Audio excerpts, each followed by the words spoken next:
نہ بیماری سے گھبراؤ، نہ کاروبار کی فکر کرو، نہ دنیا کی کسی طاقت سے ڈرو۔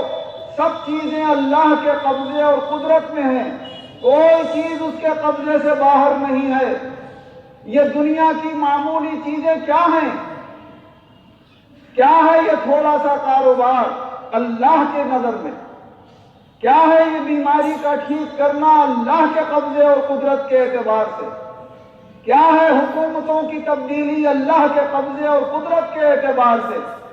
نہ جانے کتنے طاقتور آئے اور دنیا سے چلے گئے، کبھی کسی کو اللہ نے غالب فرمایا، کبھی کسی کو غالب فرمایا۔ وہ فرماتا ہے ذرا رات اور دن کا اختلاف تو دیکھو، گرمیوں میں دن بڑا ہو رہا ہے، راتیں چھوٹی ہو رہی ہیں، جاڑوں میں رات بڑی ہو رہی ہے، دن چھوٹا ہو رہا ہے۔ یہ کوئی رات اور دن کسی کے ایک کمرے کا معاملہ تو ہے نہیں، کسی کے ایک محلے اور شہر کا معاملہ نہیں ہے، ایک ملک اور ایک صوبے کا معاملہ نہیں ہے، پوری دنیا کا نظام ہے۔ اس پوری دنیا کے نظام پر کس کا قبضہ اور کنٹرول؟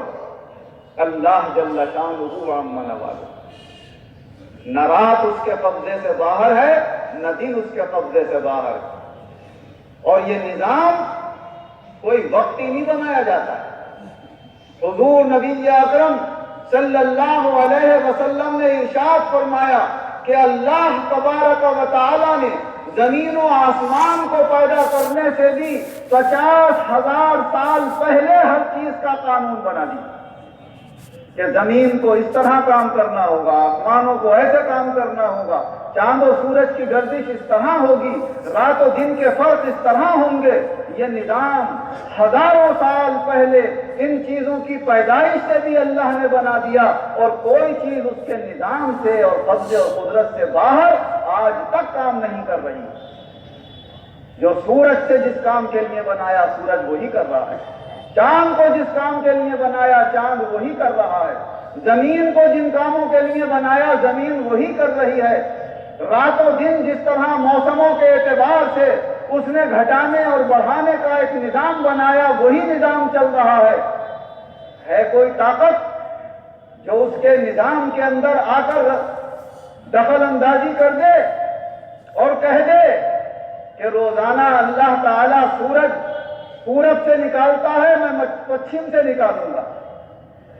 جب حضرت ابراہیم علیہ السلام نے اپنے زمانے کے اس بادشاہ اور ظالم کافر سے یہ کہا کہ تو نے یہ کیا دکھایا، جیل میں سے ایک آدمی کو نکالا اور اسے قتل کر دیا، ایک کو نکالا اسے آزاد کر دیا، اور تو نے یہ ثابت کیا کہ میں بھی زندہ کرتا ہوں، میں بھی مارتا ہوں، جسے میں نے چھوڑ دیا وہ زندہ ہو گیا، جسے میں نے مارا وہ قتل ہو گیا، مر گیا، تو خدا تو میں ہوں۔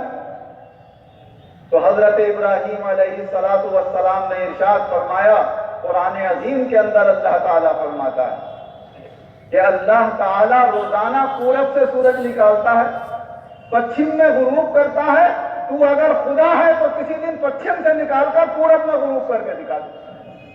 فَبُهِتَ الَّذِي كَفَرَ، قرآن پاک میں آتا ہے مبہوت و حیران ہو کر رہ گیا وہ کافر جو اپنی طاقت کا زور دکھا رہا تھا۔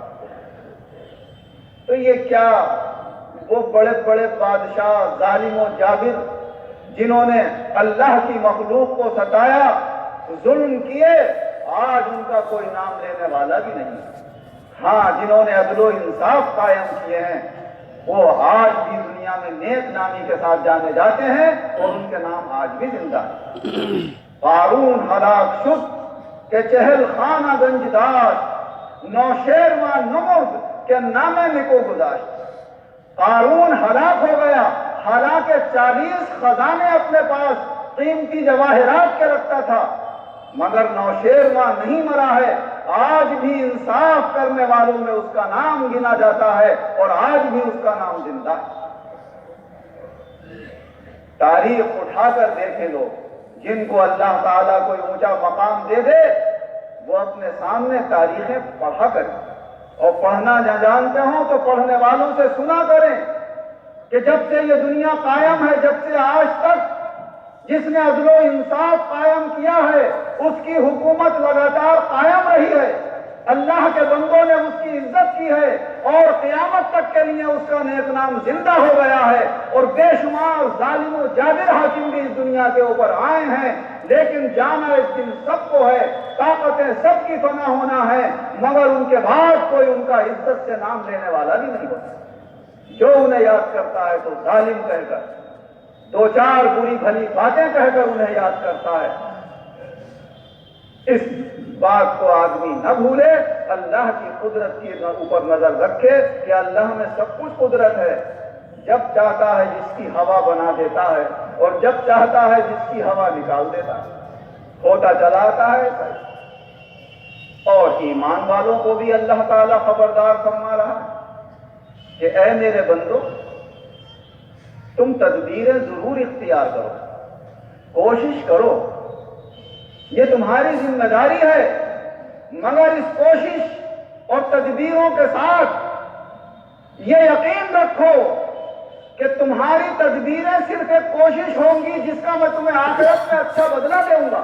اگر اچھے کاموں کے لیے تدبیر بنائی، اچھے کاموں کے لیے کوشش کی ہے تو تمہاری کوشش کا اچھا بدلہ آخرت میں دوں گا، لیکن تم اگر یہ بھروسہ کر لو کہ ہماری تدبیر حالات بدل دے گی، ہماری کوشش حالات بدل دے گی، یہ دھوکہ مت کھانا۔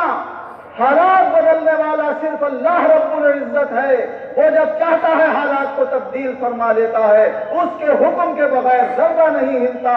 اور اگر تم اپنی پسند، اپنے چین و سکون اور اطمینان کے مناسب یہ چاہتے ہو کہ اللہ دنیا میں ایسا نظام قائم کرے کہ اللہ کی مخلوق چین کی سانس لے، تو اپنے مولا کو راضی کرو۔ اس کو راضی کر لو گے تو پھر تو تم اس سے کہو گے اللہ تعالیٰ وہی کر دے۔ ایک تنہ تنہا ہے رسول اکرم صلی اللہ علیہ وسلم، حقانیت و صداقت کا علم لے کر اٹھے ہیں۔ تمام دنیا دشمن ہے، رشتہ دار دشمن ہے، پڑوسی دشمن ہے، ایک ایک شخص دشمنی کے اوپر تلا ہوا ہے، لیکن حضور صلی اللہ علیہ وسلم اپنے کام میں لگاتار قدم آگے بڑھا رہے ہیں۔ اس طرح اللہ کو یاد کرتے ہوئے، اللہ کو راضی کرتے ہوئے، اللہ تعالیٰ نے فرمایا عقل والے وہ ہیں جو کھڑے ہو کر بھی مجھے یاد کرتے ہیں، بیٹھ کر بھی یاد کرتے ہیں اور لیٹ کر بھی یاد کرتے ہیں۔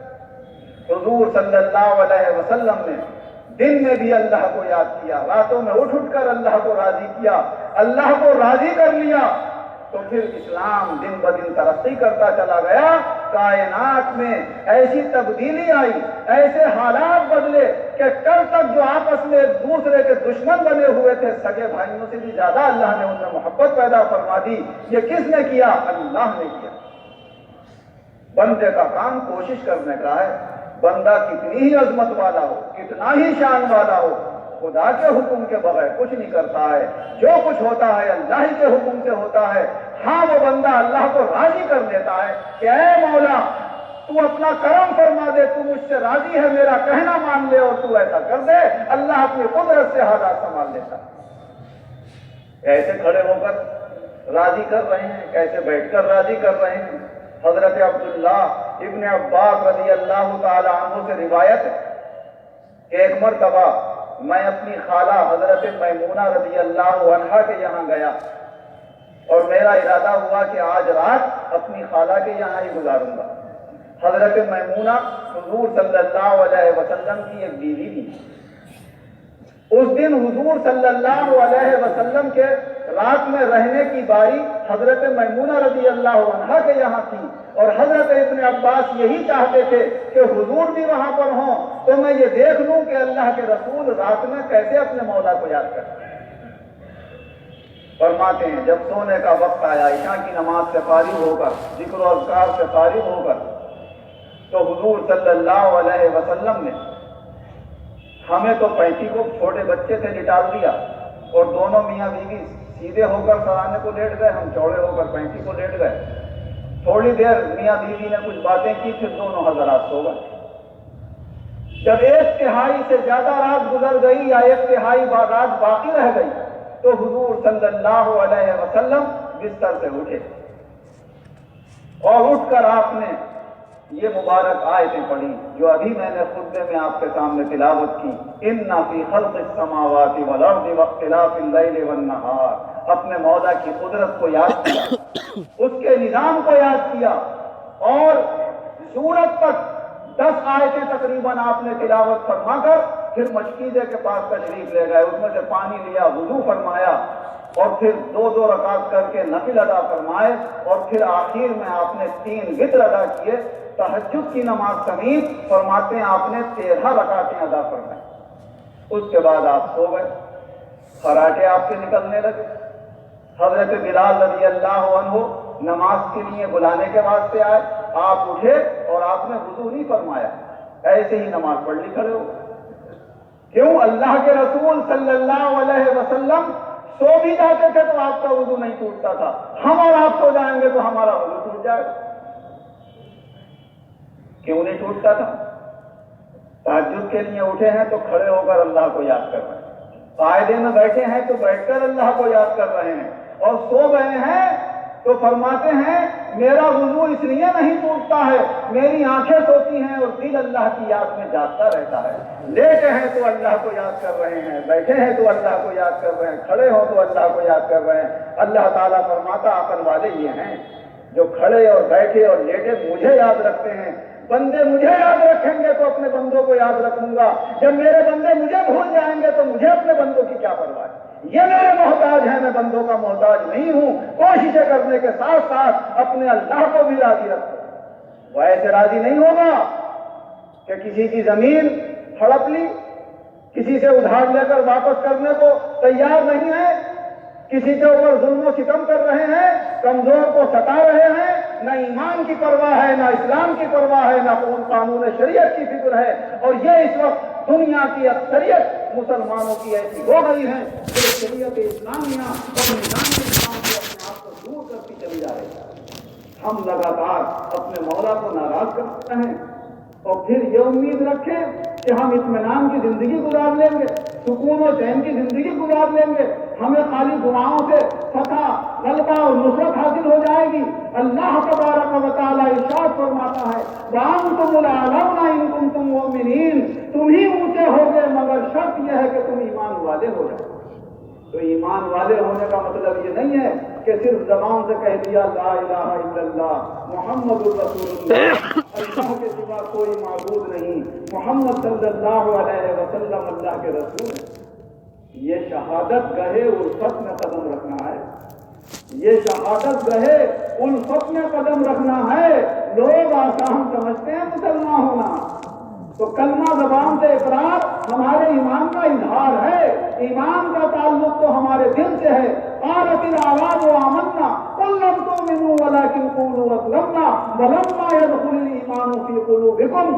یہ دیہات کے لوگ، یہ جنگلوں کے رہنے والے بیچارے ناسمجھ آتے ہیں اور کہتے ہیں اللہ کے رسول ہم ایمان والے ہو گئے۔ ان سے کہنا ابھی تو مسلمان ہوئے ہو، ابھی ایمان دل میں کب داخل ہوا ہے؟ مومن جب ہوتا ہے جب دل کے اندر ایمان جگہ پکڑ لیتا ہے، اور جس کے دل میں ایمان جگہ پکڑ لیتا ہے وہ اس سے تقاضا کرتا ہے کہ اللہ کی مخلوق پر رحم کر، مہربانی سے پیش آ، کسی پر ظلم نہ کر، کسی کو ستا مت، کسی کا حق مت دبا۔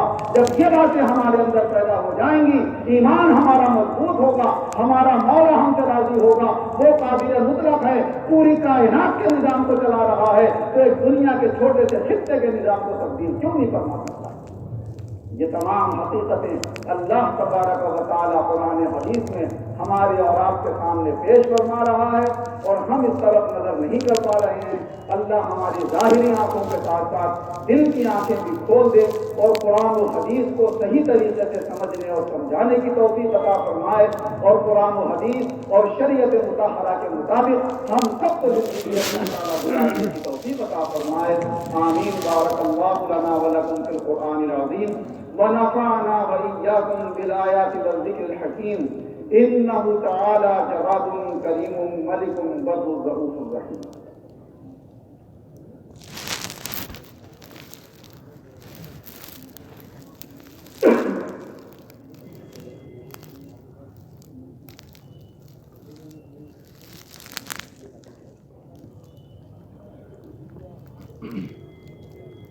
الحمد لله الحمد لله نحمده ونستعينه ونصلي على نبيه وحبيبه محمد وعلى آله وأصحابه أجمعين، خصوصا على أفضل البشر بعد الأنبياء أمير المؤمنين أبي بكر الصديق رضي الله تعالى عنه، وعلى الناطق بالصدق والصواب أمير المؤمنين عمر بن الخطاب رضي الله تعالى عنه، وعلى كامل الحياء والإيقان أمير المؤمنين عثمان بن عفان رضي الله تعالى عنه، وعلى غالب كل غالب أمير المؤمنين علي بن أبي طالب كرم الله وجهه، وعلى الإمامين الهمامين السعيدين الشهيدين أبي محمد الحسن وأبي عبد الله الحسين رضي الله تعالى عنهما، وعلى أمهما سيدة النساء فاطمة الزهراء رضي الله تعالى عنها، وعلى عميه الشريفين المطهرين من الأدناس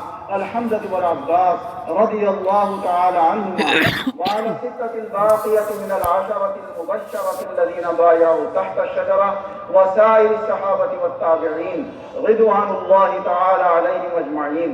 أعوذ بالله من الشيطان الرجيم. إن الله يأمر بالعدل والإحسان وإيتاء ذي القربى وينهى عن الفحشاء والمنكر والبغي يعظكم لعلكم تذكرون، ولذكر الله تعالى أعلى وأولى وأعز وأجل وأتم وأهم وأعظم وأكبر. میرے دوستو عزیزو، آج جمعہ کا دن ہے. آپ سبھی کو میری طرف سے جمعہ بہت بہت مبارک ہو. میرے دوستو، میں جہاں پر رہتا ہوں یہ میرے شہر کی جامع مسجد کا خطبہ تھا. میرے دوستو عزیزو، میرے چینل کو لازمی سبسکرائب کرنا. السلام علیکم ورحمۃ اللہ وبرکاتہ. صلی اللہ تعالی علیہ وآلہ وسلم. اللہ حافظ.